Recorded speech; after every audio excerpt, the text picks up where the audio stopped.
Pont entre les Burundais en exil et ceux restés au pays à travers des informations bien fouillées concernant tous les domaines de la vie du pays. Le magazine Humura Burundi est diffusé sur le web via le site de la RPA www.rpa.bi.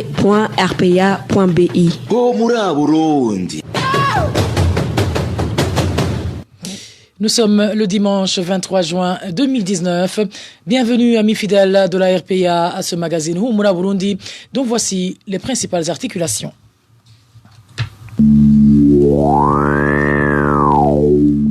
Le paludisme continue à faire des ravages au Burundi. 6 morts de plus sont signalés à Mutimbuzi depuis le début de cette semaine. Et le schéma tactique de l'entraîneur de Dinhamba, critiqué par certains analystes du football après la défaite au premier match contre les Super Eagles du Nigeria, l'équipe nationale du Burundi qui occupe pour le moment la dernière place du groupe B à la Coupe d'Afrique des Nations.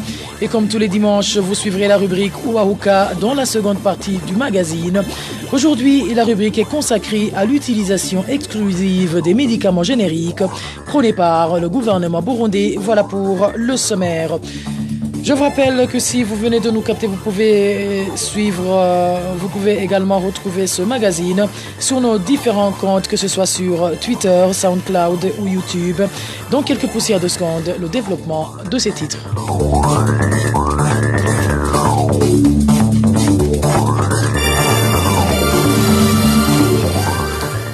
Encore une fois, bienvenue. Débutons par cette page santé où 6 personnes sont mortes du paludisme depuis le début de cette semaine en zone Rukaramu, commune Mutimbuzi de la province Bujumbura. La population fait savoir que cette zone n'a aucun établissement sanitaire public et les 2 centres de santé privés qui existent n'ont aucun médicament contre la malaria. Le point avec Emmanuel Niyongeko. Cela fait une semaine que la malaria a commencé à se manifester. Pourtant, elle a déjà fait 6 victimes. Selon un des habitants de la place, 3 collines de la zone Rukaramu sont les plus touchées. 5 enfants de colline Kinyinya 1, 2 et 3 sont morts à cause de cette maladie. Le 6e enfant est décédé ce samedi. Il a été inhumé ce dimanche. Les examens de laboratoire du centre de santé privé ont montré que tous les 6 enfants sont morts du paludisme. Les administratifs à la base ont alors demandé que tous les ménages soient dépistés. La population regrette le fait que la zone ne dispose pas d'établissement sanitaire public. Plus grave encore, les 2 centres de santé privés disponibles n'ont pas de médicaments pour le traitement de cette maladie. Le secteur Kinyinya n'est pas doté de centres de santé public. 2 centres de santé des particuliers n'ont pas de médicaments contre le paludisme. Ceux qui vont se faire soigner reçoivent 2 paracétamol seulement. Tous les 6 enfants sont morts à l'hôpital, faute de soins appropriés. Certains administratifs à la base contactés confirment ces informations. Ils ajoutent cependant qu'ils ont déjà saisi l'administrateur ainsi que les responsables de la santé afin de prendre des mesures qui s'imposent. Mais jusqu'à présent, rien n'a encore été fait. Emmanuel Niyongeko de la santé parlons société où les habitants de la ville de Bujumbura demandent qu'il y ait un contrôle rigoureux pour ce qui est de l'hygiène des maisons de restauration. Le cas le plus illustratif est celui du restaurant situé au marché d'Issé chez Sion. Se trouvant à quelques mètres seulement de la route, la nourriture est souvent souillée par la poussière, d'où les clients craignent d'attraper des maladies, des mains sales. Les détails avec Marie-Ange Irakodze. À l'est de l'entrée principale du marché dit chez Sion se trouve une multitude de petits restaurants. Toutes les constructions sont de fortune. Certaines sont en bois, d'autres faites de bâches et d'herbes sèches. À moins de 3 mètres de ces petits restaurants passe une route en terre. La plupart de ces maisonnettes n'ont pas de fenêtres, ce qui fait que toute la poussière soulevée par les véhicules et motos finit dans les marmites et les assiettes. Même pendant la saison pluvieuse, la situation reste toujours désastreuse. Mais cette fois-ci, la boue remplace la poussière dans les assiettes. Les habitués de ces restaurants craignent aujourd'hui d'attraper des maladies de mains sales à cause de cette insalubrité. Ils demandent au gouvernement, de même qu'aux chargés d'hygiène, de prendre en main cette question pour le bien de leurs administrés. kuko nyene ahatagira ubukuru nyabwo hatagira iteka ntihagire n'itekane ahatagira ubukuru nyabwo ntihaboneka amajambere. Parlons à présent droits de l'homme où les criminels burundais semblent avoir trouvé des stratégies visant à fausser les enquêtes sur leur forfait. C'est en substance les propos du porte-parole de l'association SOS Torture Burundi.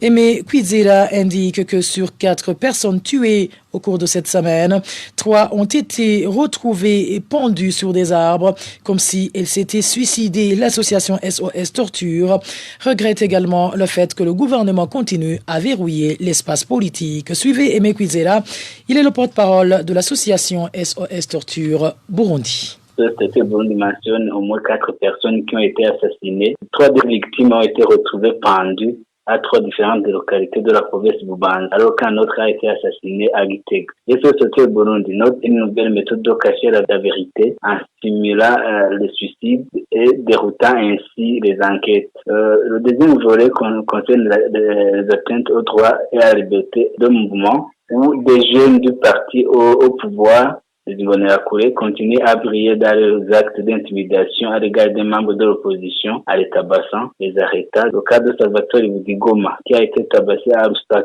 d'Evariste Ndirorera et de Norbert Bayirami, qui ont été tabassés à Mugwi en date du 12 juin, ont été d'exemple de ces cas. Le pire de ces cas a été une arrestation illégale et arbitraire d'un élève, Inodo Jeredi Nyonzima, qui n'avait que le but de le priver de passer son concours national, qui a été passé le 14 juin 2019. En troisième lieu vient l'atteinte au droit d'association, où SOS a pris connaissance de la décision des autorités burundaises de suspendre l'organisation partielle Parole et Action pour le réveil de conscience et l'évolution des mentalités, à travers une ordonnance datée du 3 juin 2019, mais qui a été publiée le 17 juin 2019.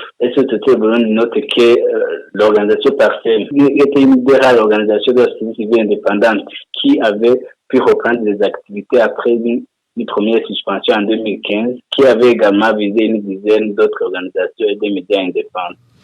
Aimé Kwizera, porte-parole de l'association SOS Torture Burundi. Et je vous le disais en titre, le Burundi a été battu par le Nigeria sur un score d'1-0.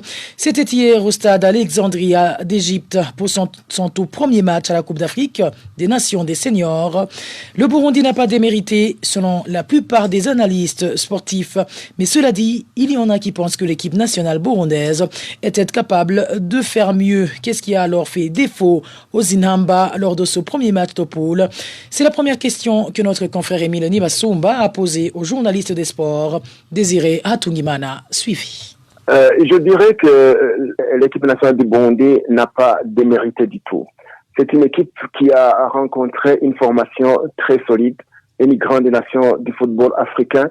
Le Nigeria a dominé le Burundi et par la possession, c'était évident, mais les occasions nettes à la première mi-temps était du côté du Burundi parce que ni qu'était la vigilance du gardien nigérian Cédric Amissi allait ouvrir le score à la première mi-temps.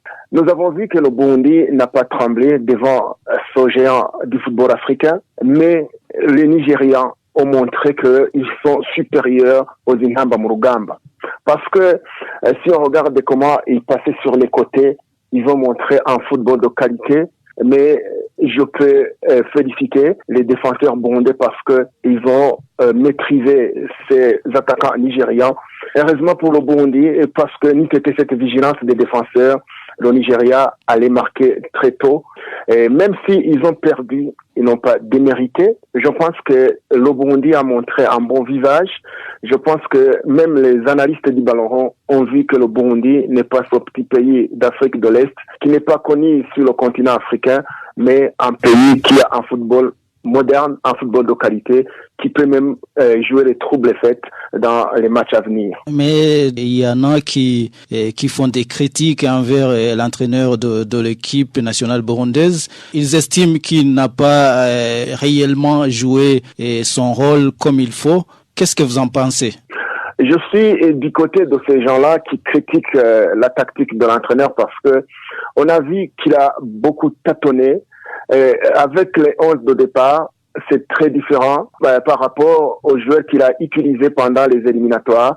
Il a tenu tête devant le Gabon, devant le Mali chez eux, avec une liste qui était bien établie. Je ne vois pas aujourd'hui comment il est en train de remplacer ses joueurs, changer 3 joueurs dans un match de la CAN, titulariser 3 joueurs qui n'ont pas été titularisés pendant les éliminatoires. Je pense que c'est un tâtonnement. Et il ne faut pas tâtonner à la phase finale de la Coupe d'Afrique. Parce que vous avez vu que le joueur, par exemple, Francis, qui jouait le côté droit, vous avez vu le joueur Gaël qui était arrière gauche. Et je vois que il a tâtonné parce que ces joueurs ne méritaient pas d'occuper ces postes parce que il y a des titulaires qui ont qualifié le Burundi qui étaient là. Et je ne vois pas comment un entraîneur qui s'est qualifié, qui a joué 5 matchs de qualification, qui a joué 3 matchs amicaux, arrive à tâtonner à la phase finale parce que pour moi, il a les 11 de départ dans sa tête. C'est cela qui nous a coûté cette défaite. Bien sûr, hier, l'équipe nationale burundaise a perdu, mais le jeudi prochain, il y a un autre match contre le Madagascar. Vous avez probablement suivi le match qui a opposé le Madagascar à la Guinée hier. Pensez-vous que le Burundi peut bien se comporter face au Madagascar ce jeudi? Je ne doute pas sur les qualités de l'équipe nationale du Burundi. C'est une équipe qui a donné du fil à retordre à la formation du Nigeria, à la formation d'Algérie, à la formation de la Tunisie, au Gabon, au Mali. C'est pas le Madagascar qui va faire peur aux Burundais. Mais il faut faire attention, il ne faut pas que les joueurs aient excès de confiance parce que ça tue beaucoup. Parce que quand on a vu le match d'hier contre la Guinée, le Madagascar, ils jouent très bien au football. Ils ont des attaquants rapides qui ont même dominé en deuxième mi-temps la Guinée. La Guinée est une équipe qui a terminé les éliminatoires devant la Côte d'Ivoire. C'est pas n'importe quelle équipe. Alors, le Burundi peut gagner. Ils ont la capacité de battre le Madagascar, mais il faut faire attention parce que une défaite, c'est l'élimination automatique de la Coupe d'Afrique des Nations pour le Burundi. C'est-à-dire que c'est un match piège. Et le Madagascar a déjà un point sur son compteur. Le Burundi a 0. C'est-à-dire que au Burundais de gagner ce match, sinon ils seront éliminés. Un conseil à donner, peut-être des améliorations à faire pour que justement le Burundi puisse gagner le match contre le Madagascar? Pour les joueurs, il faut toujours avoir confiance d'eux-mêmes. Pour les joueurs, il faut affronter tous les matchs sans négliger. Il faut croire à la qualification et au coach d'arrêter de tâtonner à la phase finale, au coach de donner confiance à ces joueurs qui nous ont qualifiés pour la phase finale. Oui, il faut signaler également que dans le groupe A, l'Ouganda est à la tête du classement suivi de l'Égypte. Les 2 équipes ont 3 points chacune après avoir battu respectivement le Zimbabwe et la République démocratique du Congo. Dans le groupe B, le Nigeria occupe la première place. Suivent ensuite le Madagascar et la Guinée qui se sont séparés ce samedi sur un match nul de 2 buts partout. Le Burundi est dernier du groupe pour le moment. Et dans le groupe C, le Maroc a battu la Namibie sur un score d'1-0. Et notre voisin, la Tanzanie, est en train de croiser le fer avec le Sénégal. Une courte pause et nous entamons la deuxième partie de ce magazine. Humura Burundi. Place maintenant à la rubrique Ubaruka et aujourd'hui sera question de la mesure gouvernementale de faire la promotion de l'utilisation exclusive des médicaments de type générique dans le pays. Dans cette émission, les experts dans le domaine de la santé donneront des explications en ce qui concerne la différence entre les médicaments de type générique et ceux de type spécialité ainsi que leur efficacité. La rubrique Ubaruka vous est présentée par notre consoeur Nadège Irakodze.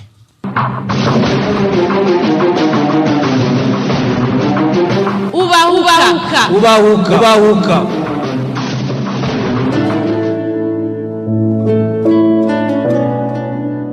Le gouvernement du Burundi a récemment annoncé sa politique de promouvoir l'utilisation des génériques à la place des médicaments spécialités. Il y aurait une injonction ou note verbale adressée aux médecins et autres fonctionnaires du domaine de la santé de promouvoir les médicaments génériques. Quelle est la différence entre ces 2 sortes de médicaments? Ces 2 sortes de médicaments agissent-elles de la même façon sur les patients? C'est sur ce sujet que vont débattre nos invités, à savoir le docteur Pierre Claver Hadjayandi et le docteur Alphonse Rugambarara. Au micro, Nadège Irakodze, bienvenue.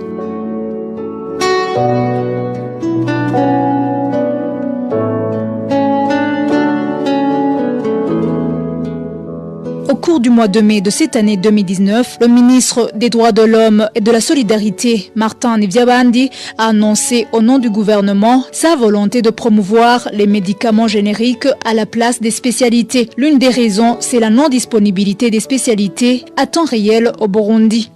Au niveau de la mutuelle de la fonction publique, d'une part, il y a une pénurie de médicaments et d'autre part, il y avait la faiblesse de la qualité des prestations offertes par la mutuelle de la fonction publique. Selon les discussions, selon les réseaux de dialogue que nous avons menés dans 4 régions de ce pays, avec les affiliés de la mutuelle et les autres partenaires. Au niveau de l'approvisionnement en médicaments, le gouvernement de la République du Burundi a décidé que la Camebu soit réellement la centrale d'achat des médicaments au Burundi et que la mutuelle va avoir une collaboration pour que nous puissions importer des médicaments directement chez les fabricants. On va gagner en termes de coûts, mais aussi on va gagner en termes de réduction des délais d'approvisionnement. On était arrivé à un moment où on accuse un retard d'approvisionnement de 7 mois, une année, mais en termes de médicaments aussi, il y a un problème très sérieux de compréhension.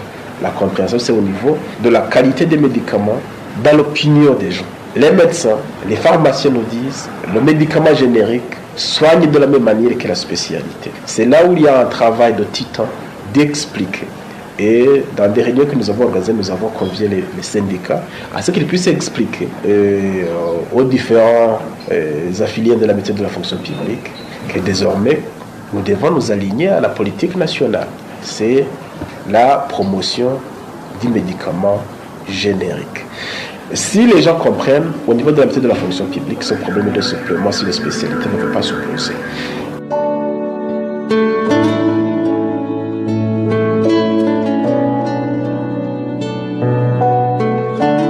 Le médecin Pierre Claver Hadjayandi donne des explications nettes et claires sur la différence entre les médicaments génériques et les spécialités.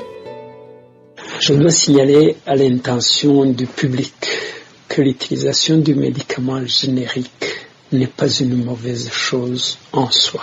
De surcroît, tous les pays du monde conseillent aux médecins de prescrire des médicaments génériques toutes les fois que cela est possible. Au fond, qu'est-ce qu'un médicament générique ? Pour les profanes à la matière, permettez-moi de faire une courte métaphore à l'intention de la population burundaise. Je sais bien que les Burundais aiment prendre l'alcool pour des raisons les unes moins fondées que les autres. Au Burundi, on fabrique un vin de banane appelé Ugwagwa. Ce vin a plusieurs sortes de qualités. Je me limiterai seulement à 2 qualités clairement différentes, à savoir le Ugwagwa appelé Mugomozi et le Ugwagwa appelé Nsongo. Les 2 vins proviennent de la banane, mais sont diamétralement opposés, que ce soit en couleur, en goût, en qualité ou en prix. L'Isongo est donc meilleur, quel que soit le critère pris en considération, excepté que le prix est bien sûr supérieur. Évidemment, la qualité, ça coûte. Cette métaphore me ramène à une autre, cette fois-ci médicamenteuse. Prenons l'exemple d'un antibiotique appelé amoxicilline. Il s'agit d'un bon antibiotique qui tue les bactéries dites gram-négatives, mais aussi certains gram-positifs. Cependant, nous savons que les bactéries sont souvent intelligentes pour créer des résistances. Il y a alors une autre forme d'amoxicilline qui, elle, contient un autre facteur surajouté synthétiquement et qui permet de lutter contre les résistances. Donnons à cette amoxicilline le nom d'Augmentin. Le fabricant a ajouté ce qu'on appelle l'acide clavulinique, qui détruit les facteurs favorisant la résistance à l'amoxicilline. Augmentin est donc l'amoxicilline renforcée. Nous savons tous que Augmentin comprimé a une meilleure présentation qu'amoxicilline gélule et qu'Augmentin est très prisé. Mais en revanche, Augmentin coûte plus cher. Le fait que les politiques encouragent les génériques, c'est parce que les génériques sont moins chers, qu'ils sont efficaces dans la plupart des cas, et donc qu'ils conviennent au grand public. Ceci étant dit, venons-en à la question en rapport avec des maladies qui exigeraient d'être traitées avec des médicaments dits spécialités et d'autres avec des médicaments dits génériques. Vous pouvez aussi retrouver cette émission sur le site web www.rpa.bi.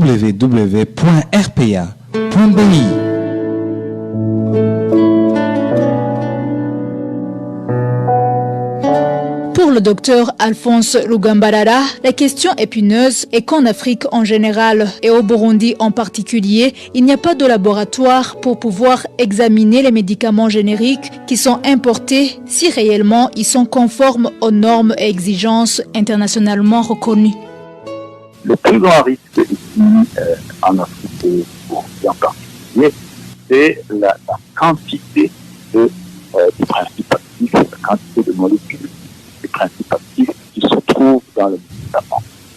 Chaque médicament que l'on donne, il y a toujours un certain nombre de milligrammes.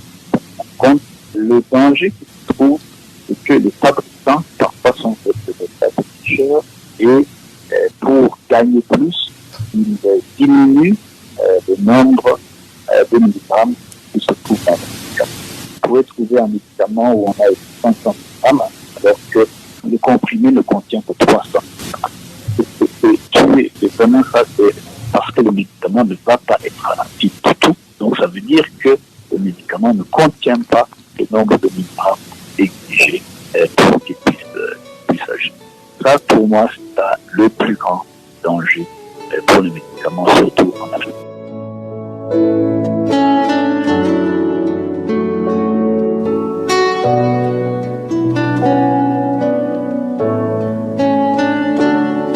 Le docteur Pierre Claver Hadjayandi indique que les génériques sont utilisés dans le traitement de certaines maladies. Il précise cependant qu'en cas de résistance de la maladie, les spécialistes du domaine de la santé recommandent l'usage des médicaments spécialités. À ma connaissance, la grande majorité des maladies sont traitées par des médicaments génériques aussi longtemps qu'il n'y a pas de complications. Mais lorsque la maladie évolue vers des complications sévères, on fait appel à des médicaments très forts et surtout, on fait appel à leur forme dite spécialité, c'est-à-dire générique, renforcée. Je citerai des infections sévères comme la méningite, la péritonite, une infection parasitaire sévère comme la malaria cérébrale et j'en passe. Là, mes amis, il n'y a pas mille choix, car le malade est entre la vie et la mort. C'est également le cas des maladies non transmissibles, comme une crise d'asthme sévère, un diabète au stade très avancé, une hypertension majeure. Pour ces maladies, vous comprenez très bien que le médecin n'a vraiment pas beaucoup de choix. Pour revenir au caractère obligatoire de la prescription médicale, vous constaterez avec moi que dans certaines situations, le médecin a peu ou pas de choix. C'est vous dire que la recommandation en matière de générique doit rester de mise, mais que l'âme et la conscience du médecin doivent absolument être préservées en tout temps et en tout lieu, et je souligne cela, à moins de s'exposer à être qualifié de mauvais, négligent ou incompétent. L'avant-dernière question concerne la possibilité pour un malade qui était sous médicaments de spécialité vers les génériques. Je vous dirais que ceci est possible, mais cela est extrêmement rare. Aujourd'hui, on peut attraper une gastroentérite qui résiste à beaucoup d'antibiotiques et on est obligé d'utiliser un antibiotique sous forme de spécialité. Quelques mois plus tard, le même malade peut attraper une gastroentérite sensible à un antibiotique dit générique du genre quinolone comme la ciprofloxacine. Donc, vous comprenez que c'est possible de passer d'une spécialité à une généralité, à un générique. Mais pour des maladies chroniques, il est vraiment rare de faire marche arrière. Dernière question. Est-ce que le Burundi a les moyens techniques de procéder à l'analyse des médicaments pour vérifier s'ils sont authentiques ou non? À ma connaissance, les moyens de disposer le Burundi pour savoir si des médicaments sont piratés ou pas sont limités. RPA ni ijisho ni ugutwi ni ijwi ry'abanyagihugu.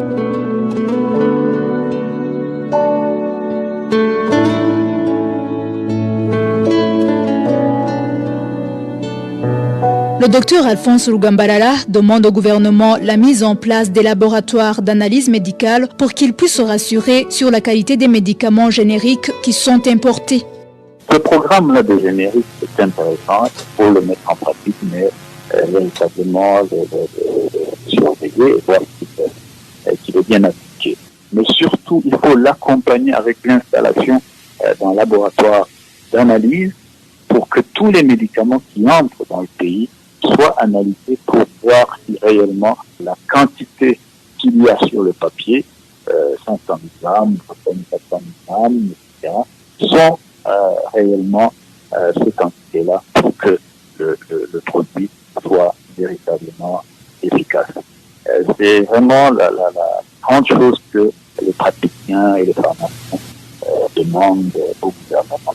Nous n'avons pas ce laboratoire au Burundi et je crois que dans l'Afrique de l'Est aussi, il n'y en a qu'un. Il faudrait que les pays se mettent ensemble pour que cette politique de contrôle des médicaments soit effective pour que la population puisse trouver des médicaments qui se soignent.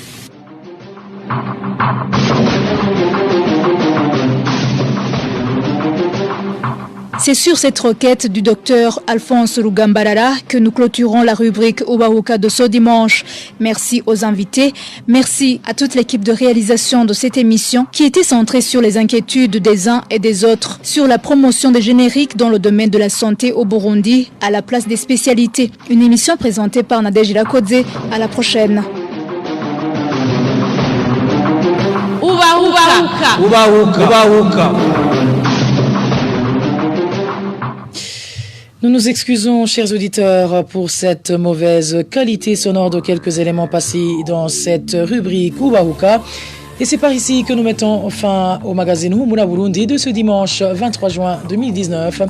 Merci à vous tous qui nous avez tenu compagnie. Merci à toute l'équipe rédactionnelle qui m'a aidé à collecter toutes ces informations. Merci également à Aimé Steve Niyongeko qui ont assuré la mise en onde. À la présentation, vous étiez avec Josiane Mouzaneza. Excellente soirée chez vous.